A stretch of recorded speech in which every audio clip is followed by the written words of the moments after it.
দর্শক আমন্ত্রণ চট্টগ্রাম 24-এর ঈদের বিশেষ আয়োজনে। আমরা আজ এমন একটি বিষয় নিয়ে আমরা হাজির হয়েছি যে এই শহরের নাগরিক বা এই শহরে বেড়ে ওঠা মানুষের দৃষ্টিতে আমার শহর কেমন।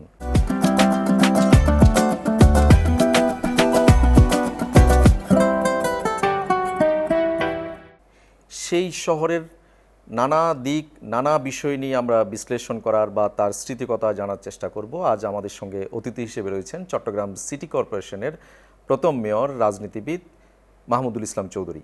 দেশের দ্বিতীয় বাণিজ্যিক শহর, এটা সবচেয়ে বড় একটা শহর। এই শহরের প্রথম মেয়র, আপনাকে আসলে আমি যদি এইভাবেই জিজ্ঞেস করি যে মেয়রের বাইরেও আপনি এই শহরের একজন নাগরিক, আপনাকে আসলে এই শহরের কোন বিষয়টা সবচেয়ে মুগ্ধ করে আপনাকে?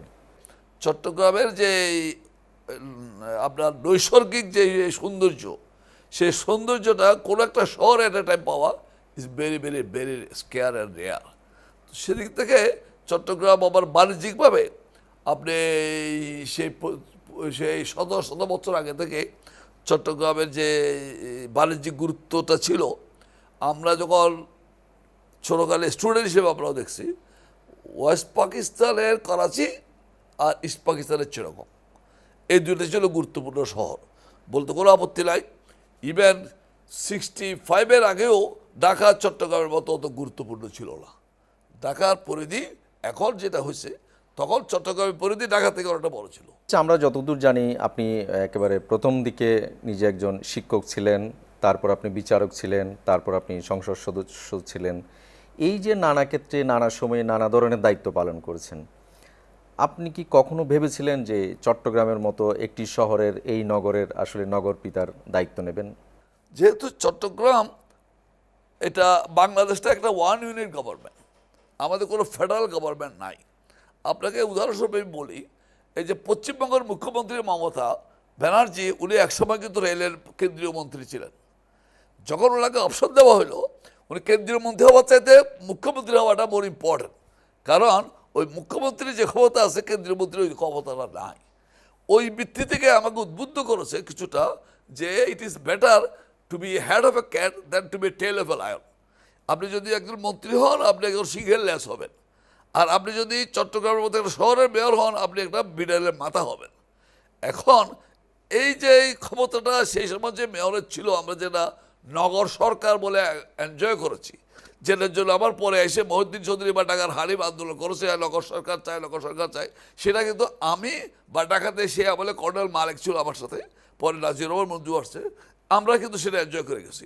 আপনি মেয়র হিসেবে যখন দায়িত্ব নিচ্ছিলেন, তখন আপনার নিশ্চয়ই একটা প্ল্যান ছিল যে এই শহরকে এভাবে আমি সাজাতে চাই, আপনার ব্যক্তিগত নিশ্চয়ই একটা পরিকল্পনা ছিল। সেই অনুযায়ী আপনার সময়কাল পর্যন্ত আপনি আসলে এই শহরকে কতটুকু আপনি আপনার মনের মতো করে সাজাতে পেরেছেন? অর্থাৎ চট্টগ্রামের উন্নয়নের জন্য যেমন আন্দোলন করছে, সেই আন্দোলনকারীদেরকে আমি ধন্যবাদ দিই। ওরা আন্দোলনের কারণে আমি যেহেতু আলহামদুলিল্লাহ ছোটোকাল থেকে ছাত্র রাজনীতি করে আসছি, বলতে কোনো আপত্তি নাই। আমি ছাত্রলীগের নেতা হিসেবে বঙ্গবন্ধুর সাথে সফরও করছি, বক্তৃতাও করছি, অনেক মিছিলের সাথে আমার অভিজ্ঞতা আছে। আমি এই আন্দোলন সংগ্রামগুলো ফেস করে সাথে সাথে ডেভেলপমেন্টের কাজটাও আমি আগায় নিয়ে গেছি, এবং শহরের মানুষের কাছে এটা দৃশ্যমান হয়েছে যে কীভাবে ডেভেলপমেন্ট হচ্ছে এবং কীভাবে আন্দোলন হচ্ছে। যার কারণে আমাকে এবারও অনেকবার গেছে, আই ওয়াজ গ্যারাউন্ড বাই দি আপনার শহরের নগর মহল্লা কমিটি, ওদেরকে নিয়ে আমি ওদেরকে কনভিন্স করে আমার সাথে ইনভলভ করে তাদেরকে দিয়ে আমি ট্যাক্স স্ট্রাকচার কমিটি করে দিচ্ছিলাম, হ্যাঁ, হেডেড বাই সিটি কর্পোরেশনের কাউন্সিলর। ওখানে ওই আপনার যারা মহল্লার সর্দার, তাদেরকে একটা প্রতিনিধিও ওই ট্যাক্স এই বিউর মধ্যে জড়িত থাকবে। সেই ভিত্তিতে মোটামুটিভাবে আমার মোটামুটি বলতে আপত্তি নেই, আমি মনে করি যে শহরের মানুষের সাথে আমার সাথে একটা হৃদয়ের মাঝে মাঝে আমি ঢুকে গেছিলাম। 3 দশকের আগে আপনি মেয়র ছিলেন। এই যে ওই সময়কার দীর্ঘ সময় পর এসে, এখন 3 দশক পর এসে আপনার দৃষ্টিতে আসলে একজন প্রথম মেয়র হিসেবে, এই শহরের নাগরিক হিসেবে এই 3 দশকে আসলে এই শহর কতটা আসলে বদলেছে? প্রথম কথা হচ্ছে, এই শহরের যে মূল সিনারিক বিউটি, সেটা আমি মনে করি আমরা অনেকটা নষ্ট করে ফেলছি by making so call flyover. হ্যাঁ, ফ্লাইওভার এক জিনিস, ওভারপাস এক জিনিস। আমরা কিছু, এটা আমি কেউকে দায়ী করতে চাচ্ছি না, এটা আমাদের কপালের দোষ। আমরা অনেক কাজ করতে গেছি এভাবে। আপনি একটা সিএনজি ড্রাইভারকে যদি প্লেন চালাইতে দিলে যা হয়, হ্যাঁ, এরকম একটা মিস্টেক হয়েছে আমাদের। সিটি কর্পোরেশনের আইনের মধ্যে বলা আছে শহরের সমস্ত নাগরিক সুযোগ সুবিধা নিশ্চিত করার দায়িত্ব হচ্ছে সিটি কর্পোরেশনের। সেই কর্পোরেশনে যেমন মনে করেন এখানে আপনি কোনো একটা পার্ক করবেন, কোনো একটা নাগরিক সেবা করবেন, এগুলো সব দায়িত্ব কিন্তু সিটি কর্পোরেশনের। আমি জানি না যারা আবার পরবর্তী পর্যায়ে মেয়র হয়েছেন, আমি বলতে আপত্তি নেই, ম্যাক্সিমাম মহিউদ্দিন চৌধুরী আমার কাছে আসা যাওয়া করতো, আমার সাথে ওপিনিয়ন নিত, পরামর্শ নিত। সে আল্লাহ তাকে ব্যস্ত নসিব করুক।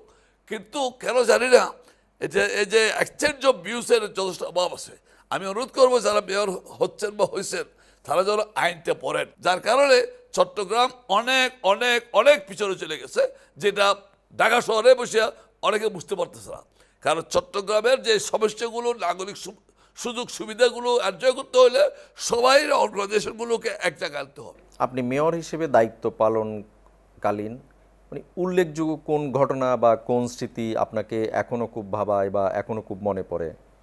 ওই সময় আমার সময় যেমন আমার সাথে আন্ডারস্ট্যান্ডিং ছিল মন্ত্রীর মর্যাদা দিবে, যাই হোক সেটা আমাদের ব্যুরোক্রেসির অনেকগুলো আপত্তি ছিল। তারপরেও এরশাদ সাহেব বলা হয় প্রথমে আমাকে দিয়ে প্রতিমন্ত্রীর মর্যাদা দিয়ে মেয়র বানাইছে। ঢাকার শহরে বাইরে যদি কেউকে প্রথম মন্ত্রীর মর্যাদা দেওয়া হয়, প্রতিমন্ত্রী হিসেবে আমাকে মর্যাদা দিয়ে মেয়র করা হয়েছিল। কিন্তু পরবর্তী পর্যায়ে এরশাদ সাহেবের সাথে আমার কমিটমেন্ট ছিল যে এটাকে ক্যাবিনেট মন্ত্রী হিসেবে চট্টগ্রামকে নিতে হবে, যেহেতু চট্টগ্রামের গুরুত্ব অত সমধিক। এখন দেখা যাচ্ছে যে চট্টগ্রামের মেয়র যে একটা আছে শহরে, এটা কাজে কর্মে বোঝা যায় না। এখানে দেখা যাচ্ছে যে কে কী কাজ করতেছে, পত্রিকা বললে বুঝতে পারি যে অমুকে এই সিদ্ধান্ত দিচ্ছে, ওই আমি কেউ নাম বলতে চাচ্ছি না, অমুকে ও সিদ্ধান্ত দিচ্ছে। এখন এটা কি জনগণের কল্যাণের জন্য হচ্ছে, না আমি আমার ক্ষমতা জাহির করতেছি? দর্শক, আমরা ছোট্ট একটা বিরতিতে যাব, ফিরবে একটু পর, আমাদের সঙ্গেই থাকুন।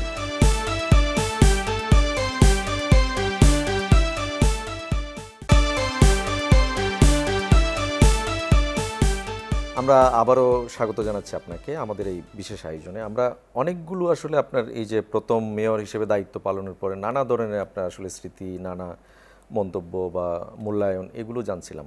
সেই সময়কার শহর আর এই সময়কার শহরকে যদি একটু মূল্যায়ন করতে বলি। ছোটকালে আমরা বড় গেছে এই শহরের মধ্যে আমরা সাবপারে করে চলাফেরা করছি।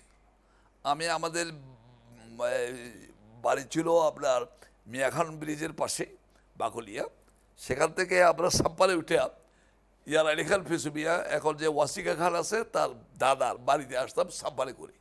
কিন্তু শহরের ভিতরে মানে বাকলিয়া থেকে চন্দ্রপুর আসতেছি সাম্পারে।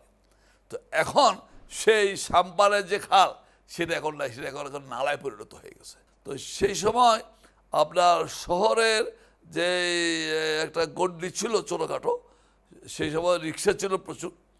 আপনার সেই সময় মানুষের মধ্যে একটা আন্তরিকতা ছিল, মানুষের মধ্যে একটা মায়া মহব্বত যেটা সেই সময় বিরাজ করতো, সেটার এখন বড় অভাব। এখন মানুষ একই বিল্ডিংয়ে থাকে, কেউ কেউ ছিল না। চট্টগ্রামের আরেকটা ঐতিহ্য হচ্ছে যৌথ পরিবার। চট্টগ্রামে দেখবেন অনেকগুলো আছে যৌথ পরিবার। সে যৌথ পরিবারের কনসেপ্ট এখন বলতে গেলে এটা নাই বললেই চলে। এই শহরের মধ্যে অনেকগুলো মিল কারখানা ছিল চট্টগ্রামের, যেমন নাসিরাবাদ ইন্ডাস্ট্রিয়াল এরিয়া, ভারতর ইন্ডাস্ট্রিয়াল এরিয়া, কালুগার ইন্ডাস্ট্রিয়াল এরিয়া। চট্টগ্রাম ইন্ডাস্ট্রিয়াল বেল্টের জন্য খুব ফেমাস ছিল। এখন সেই সব জায়গায় দেখা যাচ্ছে বড় বড় ইন্ডাস্ট্রিগুলো এখন নাই। যেমন আমির জুট মিল বন্ধ, ইস্পাহারের জুট মিল বন্ধ। এখন এই সমস্ত জুট মিলগুলোর যে একটা রমরমা ভাব ছিল সেগুলো এখন নাই। খাতুগঞ্জতে সমস্ত ব্যবসা কেন্দ্র বিন্দু ছিল বাংলাদেশের, সে খাতুগঞ্জ এখন কিন্তু ব্যবসা কেন্দ্র আর নাই। ইতিবাচক পরিবর্তনগুলো এরকম, নেতিবাচক পরিবর্তনগুলো এরকম এরকম যদি বলি, আপনি ক্যাটাগরি যদি করতে চান। চট্টগ্রামের মানুষের সাথে বাংলাদেশের অন্য জায়গার মানুষের সাথে একটা মেজর ডিফারেন্স আপনি দেখবেন। বাংলাদেশের কোনো জায়গায় যদি আপনি যান, আপনাকে যদি বলা হয় মিষ্টি খাবেন, আপনি বলবেন যে খাবো না, ওই দেশের মানুষরা বলবেন। আপনি বলবেন ওই চলালে ওখানে যাই, ও বলবে যাবো না।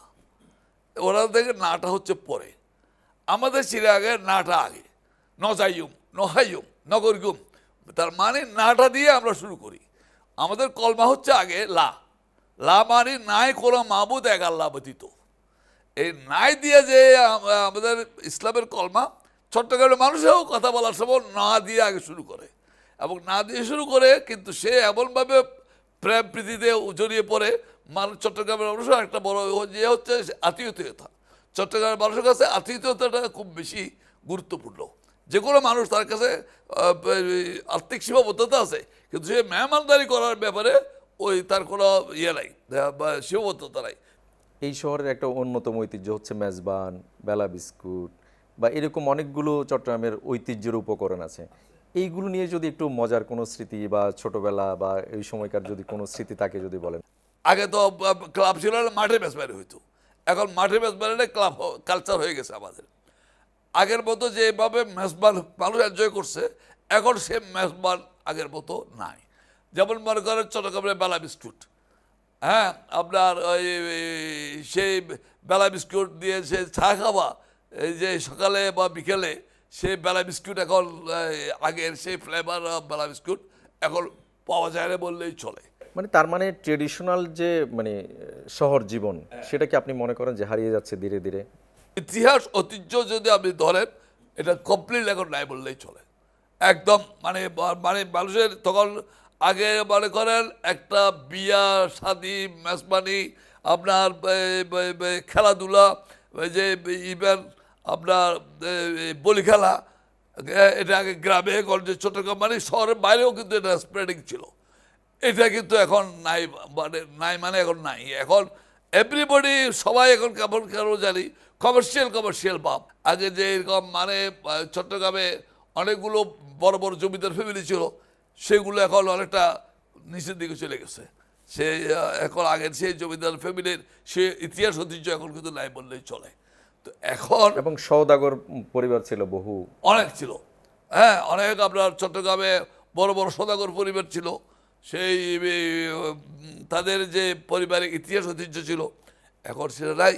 আগে যে বড় বড় গোডাউন ছিল চট্টগ্রামে, ইম্পোর্ট হইতো চিটাগং বেসড, হ্যাঁ, এখান থেকে সারা বাংলাদেশে মাল ডিস্ট্রিবিউট হইতো।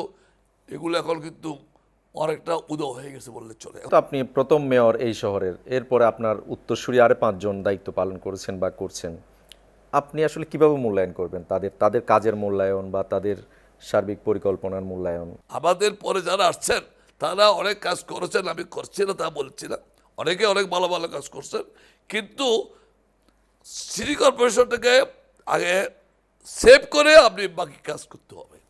সিটি কর্পোরেশনকে আপনি ফিনান্সিয়ালি সার্ভাইভ কেমনি করবে এটাকে ডিসিশনটাও করে রাখতে হবে, তারপরে আপনি বাকি কাজগুলো করেন। এখন জানি না কে কীভাবে নেবে। আমি মনে করি গভর্নমেন্টের ইমিডিয়েটলি উচিত চট্টগ্রামের দিকে অ্যাটেনশন দিয়ে চট্টগ্রামের একটা কোঅর্ডিনেশন টিম গঠন করতে হবে। যদি আপনি আবার এই নগরের দায়িত্ব পান, তখন আসলে এই শহরকে আপনি কিভাবে সাজাতে চান বা কিরকম আপনার পরিকল্পনা? আমি মনে করি এই শহরটা বাংলাদেশের জন্য একটা খুব গুরুত্বপূর্ণ শহর। এই শহরটার দিকে স্পেশাল অ্যাটেনশন দিয়ে এখানে কাজ করার যথেষ্ট স্কোপ আছে। এখানে মানুষের সেবা করার মধ্যে একটা বড় আনন্দ আছে, এবং এটা আপনার পরবর্তী জীবনে এটা বেনিফিটও আছে। আল্লাহ এটা মানুষের সেবা করাকে পছন্দ করেন। তো যদি তকদিরে আল্লাহ কী রাখছে আমি জানি না সামনে। আপনি যেটা বললেন যে চট্টগ্রামের কাজ করার জন্য আপনার উন্নয়ন এবং এই উন্নয়নের ধারাকে আরও বেগবান করার জন্য Chittagong needs a very good and effective and efficient leadership. সেটা কার মধ্যে আছে আল্লাহ জানেন। আপনাকে অনেক ধন্যবাদ আমাদের সময় দেওয়ার জন্য। আপনাকে অনেক ধন্যবাদ, আপনি কষ্ট করে মেহরবানি করে আসছেন। এতক্ষণ শুনছিলাম চট্টগ্রাম সিটি কর্পোরেশনের প্রথম মেয়র রাজনীতিবিদ মাহমুদুল ইসলাম চৌধুরীর, তার ভাবনায় এই শহরকে নিয়ে তিনি যা কিছু ভাবেন বা তিনি যেভাবে দেখেছেন এই শহরকে, সেই ভাবনার কথাই আমরা এতক্ষণ জানছিলাম। আপনাদেরকে ধন্যবাদ, ভালো থাকুন সবাই।